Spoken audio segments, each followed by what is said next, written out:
Good evening, Symphony Live. I hope you've had a great summer and are looking forward to what's in store for you for the fall. Please know that I've missed you. I've missed our time together. Today will be a brief session. I'm going to just do the small segment called Let's Talk About It, which is my favorite segment in our God Symphony sessions. But this quote, when I heard it, just kind of stopped me in my tracks for a bit. The wound is the place where the light enters you. The wound is the place where the light enters you. Each of us in our journey through life has probably had times when life seems hard and unmanageable. These are the times when the experience hits hard and we don't understand why things happen the way they do. These are the events that we may call the dark night of the soul.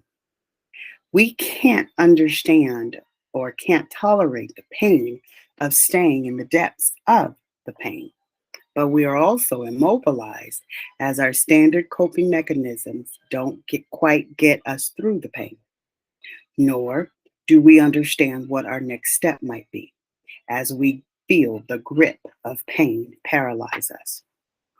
Being part of the human race is pretty much a guarantee that you will walk the fire of pain at some point in your life. If we are living, we're pretty much assured that we will have loss, grief, and deep pain at some point. This kind of pain that takes us to our knees and stops us cold. Our natural inclination may be to run from it, to avoid it, not feel it as it hurts too much. This is not the way to heal the pain, nor is an effective way for exiting the pain. Rumi's quote is the light and the way through the pain. It is hope. Through our pain, we can find a place deep within that will also give us solace. Through the dark night of the soul, we find that place where we feel deeply. Feeling sorrow deeply means we can also feel other emotions deeply. Khalil Gibran said, your joy can feel you only as deeply as your sorrow has carved you. There is light in the darkness. Walking through the pain, feeling it, being with it, listening to it, can be our guide in getting through it and coming out on the other side of it. Rumi may be telling us that walking through the pain, we will find those parts of ourselves that we never knew.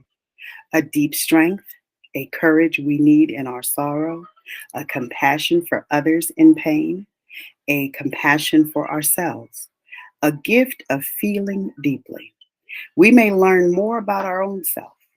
Walking through the pain, we find a depth to life, we never knew. Out of the dark, we may find joy in small things.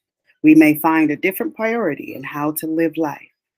What other choice do we have when it's this kind of pain?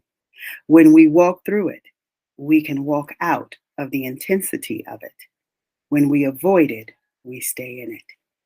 So when in pain, keep walking through it and keep moving. In that movement, we will find life again. Maybe not the same life as before, but life in a deeply felt way. Isn't that something?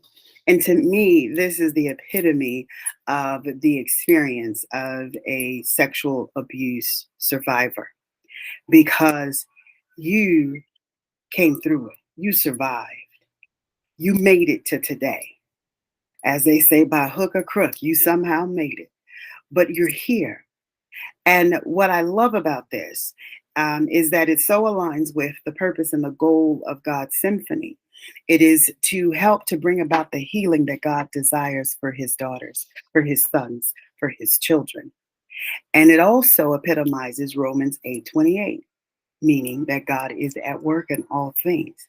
So the pain and the suffering that we endured as sexual abuse victims, we now have a light that shines from us because we have allowed God to come in and do the work in our lives, that we can now be a light to others who have had that experience. We can be a source of encouragement to say, hey, you can do this with God as your help and with me by your side. We can do this. We can live the life that God purposes for us to live. The life that sexual abuse tried to snuff out of us. But God said,